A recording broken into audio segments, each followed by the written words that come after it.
Tiene estudios de posgrado en Mercadotecnia de ITAM, Comercio Internacional en la Universidad de Anáhuac, Logística en la Universidad de Florida, Logística también, Planeación Estratégica en la Universidad de Wharton School, Finanzas, Alta Dirección y Manufactura Esbelta en TEC de Monterrey.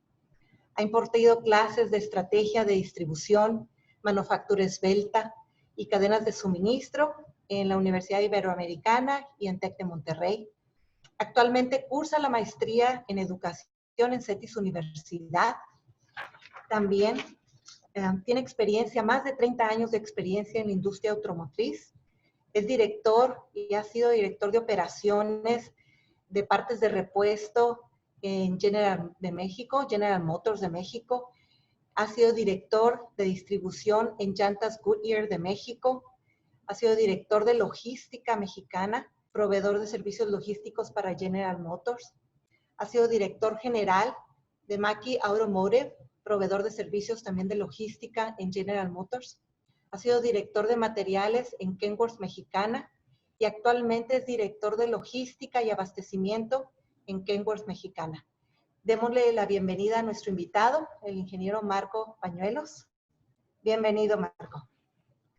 Bueno, pues antes que nada, muchas gracias por asistir a esta plática. Y realmente les repito que es una plática, no es una conferencia. Yo les agradezco que hayan venido, le agradezco muchísimo a la maestra Rebeca que me haya invitado y al CETIS. Para mí es pues un placer estar aquí con ustedes. Realmente yo tengo dos pasiones, una es la logística y la otra es México, mi amor por México. Entonces yo pretendo siempre pues contagiar al que quiera y al que escuche precisamente de esas dos pasiones. La pasión por la industria automotriz y la pasión por México. ¿Vale? Entonces, ¿me están oyendo y están viendo la pantalla?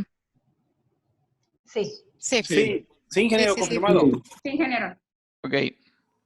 Sale, entonces, bueno, logística, pues logística es el proceso de planeación, implementación y control del flujo y almacenamiento eficiente y efectivo de materias primas, inventarios de productos en proceso y terminados, así como del flujo de la información respectiva desde el punto de origen hasta el punto de consumo, con el propósito de cumplir todas las veces con los requerimientos de los clientes. Y no pretendo venir a leer aquí todas las filminas que voy a presentar, ¿no? Pero realmente, ¿de dónde viene esa palabra de logística? ¿Cómo es que empezó esa palabra? Bueno, esa palabra la usaba el ejército americano en un principio. Ustedes seguramente han ido a ver películas de guerra y ven que salen los soldados ahí con unos rifles y van disparando, ¿no? Y miles de balas, y dices tú, bueno, pues ¿dónde traía tantas balas este cuate? ¿Y dónde, quién le lleva el agua que toma? ¿Y quién le da de comer? Y en la noche, ¿quién le da su pijama, su camita, su osito de peluche? Ah, bueno, pues atrás del ejército, precisamente atrás, viene una segunda línea de ataque, que son los de logística, y son los que traen todos los pertrechos, ¿no? Traen los uniformes limpios, traen las pijamas, los zapatos, todo. Y entonces la industria vio el uso de esa palabra y decidieron usarla. Y de ahí salió el uso de la palabra logística en la industria, ¿sí? Entonces, ¿qué es la cadena de suministro? La cadena de suministro es la integración y alineación de los procesos de negocios, desde los proveedores primarios hasta el consumidor final, que provee productos, servicios e información y le va agregando valor a cada paso, ¿sí? Entonces, la cadena de suministro va desde la fuente de materia prima hasta el consumidor final.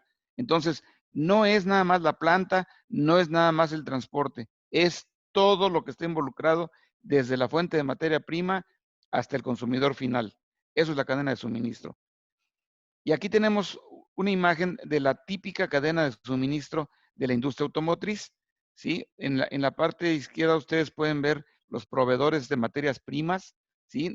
En la industria automotriz le llamamos proveedores Tier 2. Luego vemos los manufacturadores de componentes, los productores de componentes, o Tier 1, les llamamos Tier 1. Luego vemos los que fabrican los automóviles o los vehículos. Ahí están las plantas de automóviles, ¿sí? Entonces las plantas de automóviles compran los componentes a los Tier 1 y los Tier 1 compran las materias primas a los Tier 2. Tier quiere decir capa, entonces esto va por capas, ¿no? Después, ya una vez que está producido el automóvil, pues se los venden a los dealers. Los dealers no son parte de la armadora, son negocios aparte, son concesiones, por eso se llaman concesionarios. Entonces ustedes cuando ven aquí una distribuidora Toyota, una distribuidora Volkswagen, pues no es la Volkswagen, no es la Toyota, no, son gente que puso ese negocio y consiguió la distribución, claro, cumpliendo una serie de características con la armadora. Y entonces los clientes finales pues van a los dealers, porque las armadoras no venden directamente al público, y ahí es donde compran sus automóviles. Entonces fíjense cómo aquí se cumple lo que les dije, la cadena de suministro va desde la materia prima, ¿sí?, hasta el consumidor final. Esa es la cadena de suministro. Y que dijeron, ya acabó la conferencia, pues no, todavía no acabó. Entonces, ¿en qué consiste la administración de la cadena de suministro? Bueno, la cadena de suministro está compuesta por 3 importantes elementos. Unos son los procesos de negocios, otro es la cultura gerencial y otro es la estructura de la cadena de suministro. Los procesos de negocios, pues son el pintado, el hojalateado, el formado, todo lo que se hace para producir el automóvil. La cultura gerencial es la mentalidad de todas las compañías que componen la cadena de suministro. Entonces, imagínense, por ejemplo, si tenemos una planta de Toyota, bueno, Toyota tiene una cierta cultura muy enfocada a la calidad total, a la manufactura esbelta. Entonces, ¿cómo tienen que ser sus proveedores? Ah, pues sus proveedores tienen que pensar igual, porque si no, pues imagínense que esté la Toyota funcionando como relojito y los proveedores lleguen a la hora que quieran, no, pues no podría Toyota funcionar. Entonces, eso es la cultura gerencial, que toda la cadena, todas las empresas que componen la cadena de suministro tengan la misma cultura, que piensen igual.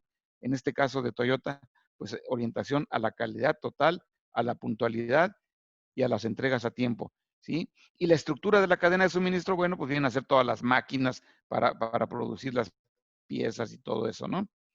Bueno, la cadena de suministro, nosotros decimos que le añade valor a cada paso. Hay una diferencia muy grande. Valor es cualquier atributo del producto o servicio que el cliente está dispuesto a pagar. Y costo es lo que le agregamos al producto y el cliente no está dispuesto a pagar. Por ejemplo, ustedes llegan a comprar un carro, ¿no? Y dicen, a ver, quiero ver este Jetta que está aquí. Ah, pues mire, tenemos este Jetta que tiene Bluetooth y no sé cuánta cosa. Ah, sí, pero cuesta 2,000 pesos más. No, no importa, porque yo precisamente estoy buscando una pantalla de tantas pulgadas y que tenga Bluetooth y que no sé qué. Para mí es un valor, porque eso me da una satisfacción a mí como cliente. Y luego le dicen a uno, bueno, pero mire, este carro cuesta 200,000 más 300 pesos. Ah, caray, ¿y esos 300 pesos de qué son? Bueno, es que fíjese que los empleados de finanzas el día del cierre mandan traer pizzas y pues esos 300 pesos son para pagar eso. ¿Y ustedes dirían qué? Bueno, y es que también el departamento de materiales tiene unas personas de conteos cíclicos y son los que hacen los inventarios físicos y con esos 300 pesos se pagan. Ustedes dirían, ¿y yo por qué voy a pagar eso? Yo no estoy dispuesto a pagar eso. Sí estoy dispuesto a pagar la pantalla, y el Bluetooth y todo eso, pero que los costos del cierre, que el tiempo extra, que todo eso, yo no lo voy a pagar. Ah, bueno, entonces, ¿qué tenemos que hacer nosotros? Tenemos que eliminar todos los costos que no quiera pagar el cliente y darle valor a nuestros productos, ¿sale? Entonces, esa es la gran diferencia entre valor y costo. Bueno, aquí tenemos a Henry Ford. Este señor, pues fue el gran promotor de la industria automotriz en Estados Unidos. Él fue uno de los pioneros de la industria automotriz en Estados Unidos. Él armó su primer carro, sí lo pueden ver arriba a la izquierda, y pues un carro muy, muy, comparado con los de ahora, pues muy primitivo, ¿no? Estuvo muy curioso porque él lo armó en aquel tiempo, pues las casas no tenían cochera, ¿no? Pues para qué si no había carros. Entonces él lo armó en la sala de su casa y cuando lo quiso sacar, ¡ay! El genio de la industria automotriz se le olvidó que la puerta tenía ciertas medidas y no cabía el carro. Bueno, pues tuvo que tirar una pared para sacar el carro. Y es cierto, ¿eh? Parece broma, pero no. Al genio de la industria automotriz se le olvidó ese pequeño detalle. Ya una vez que armaba el carro, ahora por dónde lo voy a sacar. Bueno, el caso es que sacó ese carro, empezó a pasear por el fraccionamiento donde vivía y todo el mundo le empezó a pedir carros, ¿no? Le dijo, oiga, véndame un carro como ese, véndame un carro. Entonces él, pues hacía de uno en uno. No, pues se tardaba muchísimo. Entonces lo que él ideó fue adaptar o implementar la idea de la línea de producción a la industria automotriz. Y entonces, aquí lo ven del lado derecho abajo, ven una línea de producción donde van pasando todos los carros y los primeros trabajadores pues ponen el chasis, después la siguiente estación le ponen los asientos, luego el volante, luego las llantas y así hasta que sale un carro terminado. Entonces, gracias a la línea de producción, los empleados se hacen expertos en un cierto proceso. El que está poniendo las llantas pues llega un momento en que es experto en poner llantas. El que pone los asientos es experto en poner los asientos. Es más, tiene toda la herramienta, tiene todos los dibujos, tiene todas las instrucciones de ensamble, tiene todo. Y entonces con eso se garantiza, además de la rapidez de la producción, se garantiza que los productos salgan bien producidos. Entonces, Henry Ford está reconocido como la persona que implementó la línea de producción en la industria automotriz. ¿Sí? Él no inventó la línea de producción, pero sí la trajo a la industria automotriz, ¿sí? Y aquí está lo que les decía yo, ¿de qué sirvió la línea o de qué sirve la línea de producción continua? Pues permite la especialización de los trabajadores, permite la estandarización del equipo a utilizar y facilita la producción a gran volumen, ¿sí?